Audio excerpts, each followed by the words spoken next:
എല്ലാ കൂട്ടുകാർക്കും നല്ലൊരു രാത്രി ആശംസിച്ചുകൊണ്ട് മാമ്പഴത്തിന്റെ പുതിയ വീഡിയോയിലേക്ക് സ്വാഗതം. നമുക്ക് നേരെ ഉണ്ണിമോടെ അയ്യപ്പസ്വാമിയുടെ നാളത്തെ നല്ലൊരു പ്രമോ വിശേഷം കണ്ടാലോ.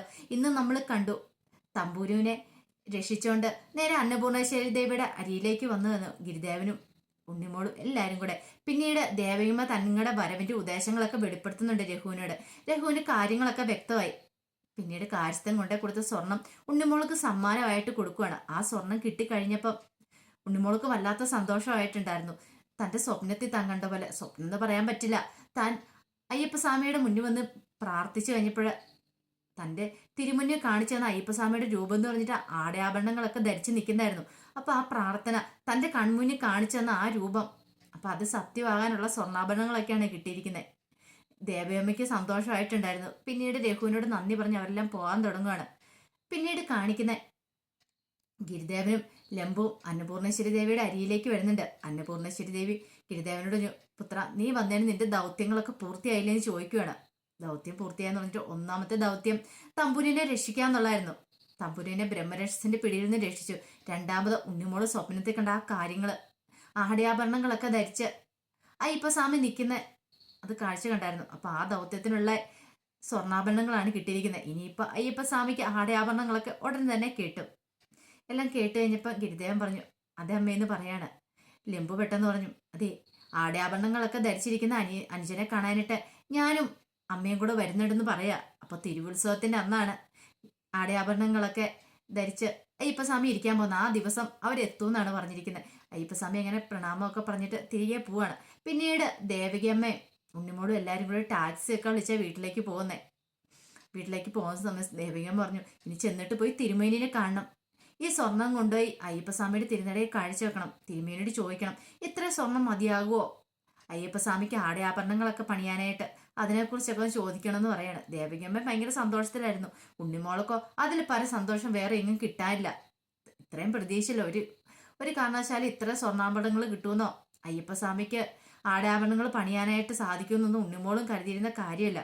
ഗിരിദേവൻ ചോദിച്ചു, ഉണ്ണിമോളെ സ്വപ്നത്തിൽ കണ്ട പോലെ ഉണ്ണിമോളുടെ ആഗ്രഹങ്ങൾ സാധിച്ചില്ലെന്ന് ചോദിക്കും. സാധിച്ചു, എന്നാലും എനിക്ക് അവിടുത്തെ കാര്യങ്ങളൊന്നും ഓർത്തെടുക്കാൻ പറ്റുന്നില്ല. എങ്ങനെയായിരിക്കും തമ്പുരി രക്ഷപ്പെട്ടെ? അപ്പൂപ്പനെ മാത്രമേ എനിക്ക് ഓർത്തെടുക്കാൻ പറ്റുന്നുള്ളൂ. ഗിരിദേവൻ പറഞ്ഞു, ഇനിയിപ്പൊ അതിനെക്കുറിച്ചൊന്നും ഓർക്കണ്ടെന്ന് പറയണം. ഉണ്ണിമോളും ഇതുപോലെ തന്നെയായിരുന്നു. ഞാൻ മുമ്പ് ദേവീക്ഷേത്രത്തിൽ വന്നു കഴിഞ്ഞപ്പം കണ്ട കാഴ്ച, അന്നെൻ്റെ അമ്മേനെ ഞാൻ കണ്ടായിരുന്നു. പിന്നീട് പക്ഷെ എനിക്ക് കുറെ കാര്യങ്ങളൊന്നും ഓർത്തെടുക്കാൻ പറ്റിയില്ല. എന്തോ ഒരു മായാജാല വിദ്യയുണ്ട്. അന്ന് ഞാൻ ഗിരിദേവനോട് ചോദിച്ചു അതിനെക്കുറിച്ചൊക്കെ. പക്ഷെ അന്നും ഗിരിദേവൻ എന്നോട് ഇതിനെക്കുറിച്ചൊരു മറുപടി ഒന്നും പറഞ്ഞില്ല എന്ന് പറയാം. ഗിരിദേവൻ പറഞ്ഞു, അതിനെക്കുറിച്ചൊന്നും ഓർത്ത് ഉണ്ണിമോള് വിഷമിക്കണ്ട കേട്ടോ. ഉണ്ണിമോള് ധൈര്യമായിട്ടിരുന്നു. എപ്പോഴും അയ്യപ്പസ്വാമി കൂടെ ഉണ്ടെന്ന് കരുതിയാൽ മതി എന്ന് പറയാണ്. അങ്ങനെ വലിയ സന്തോഷത്തോടു കൂടിയാണ് ദേവകിയമ്മയും ഉണ്ണിമോളും വീട്ടിലേക്ക് വരുന്നത്. വീട്ടിലേക്ക് വന്നപ്പോഴോ ഉണ്ണിമോളും ദേവകിയമ്മ ഒരാഴ്ച കൂടി വരുന്നതല്ലേ, വന്നിട്ടുണ്ടെന്ന് അറിഞ്ഞു കഴിഞ്ഞപ്പോൾ അനുപമയും രാജീവും കൂടെ അങ്ങോട്ട് വരികയാണ് അവരെ കാണാനായിട്ട്. രാജീവിന്റെ കഷ്ടകാലങ്ങളൊക്കെ മാറിയിട്ടുണ്ടായിരുന്നു. അനുപമയും രാജീവും വന്നിട്ട് ഉണ്ണിമോളെ കണ്ടിട്ട് ഉണ്ണിമോളോട് നന്ദിയൊക്കെ പറയുന്നുണ്ട്. രാജീവും പറഞ്ഞു, ഉണ്ണിമോളെ ഞാൻ അവിടെ വെച്ച് കണ്ട കാര്യമൊക്കെ അനുപമയോടും പറഞ്ഞിട്ടുണ്ടായിരുന്നു. പിന്നീട് ഗിരിദേവനോട് അനുപമ നന്ദി പറയാണ്.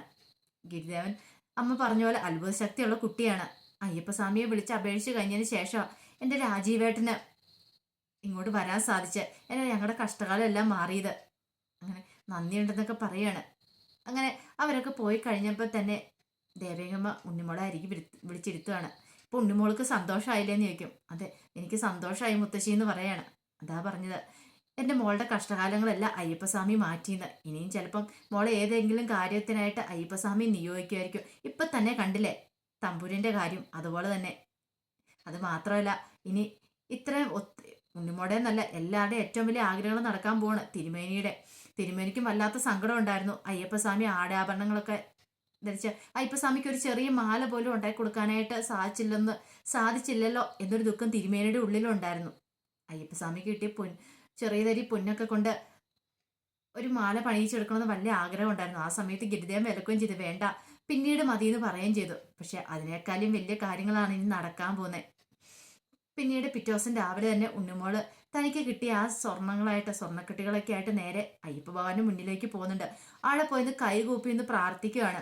തമ്പുരിനെ രക്ഷിച്ചതിനും തനിക്ക് ഇത്ര വലിയ സമ്മാനം ആ രഘുമാമൻ തന്നതിനും അതെല്ലാം അയ്യപ്പസ്വാമിക്ക് കാഴ്ചവെക്കാൻ പറ്റിയതിലൊക്കെ അങ്ങനെ തൻ്റെ സന്തോഷം അയ്യപ്പസ്വാമിയോട് പങ്കിടുവാണ്. പിന്നീട് തൻ്റെ കയ്യിലിരുന്ന ആ സ്വർണ്ണക്കട്ടിയുള്ള അയ്യപ്പ ഭഗവാന് സമർപ്പിക്കുകയാണ്. ഇത്രയും പൊന്നു മതി. ഞാൻ സ്വപ്നത്തിൽ കണ്ട പോലെ തന്നെ അയ്യപ്പസ്വാമിക്ക് ആടയാഭരണങ്ങളും പണിയാനായിട്ട് ഇത്രയും ആഭരണങ്ങൾ മതിയായിരിക്കും എന്ന് പറയാം. പിന്നീട് ദേവയാമ്മ വന്ന് തിരുമേനിയോട് സംസാരിക്കുന്നുണ്ട്. അവിടെ നടന്ന കാര്യങ്ങളെല്ലാം പറയാം. തമ്പുരിനെ രക്ഷിച്ചതിന്റെ പ്രതിഫലമായിട്ട് ഉണ്ണിമോൾക്ക് ഇത്തരം സ്വർണ്ണക്കട്ടികളൊക്കെ കൊടുത്തതൊക്കെ എല്ലാം കേട്ട് കഴിഞ്ഞപ്പോൾ തിരുമേനി പറഞ്ഞു, ഇതെല്ലാം അയ്യപ്പ ഭഗവാന്റെ ഓരോ ലീലാവിലാസങ്ങളാ. അയ്യപ്പ ഭഗവാൻ ഉണ്ണിമോളെ നിയോഗിച്ചിരിക്കുക.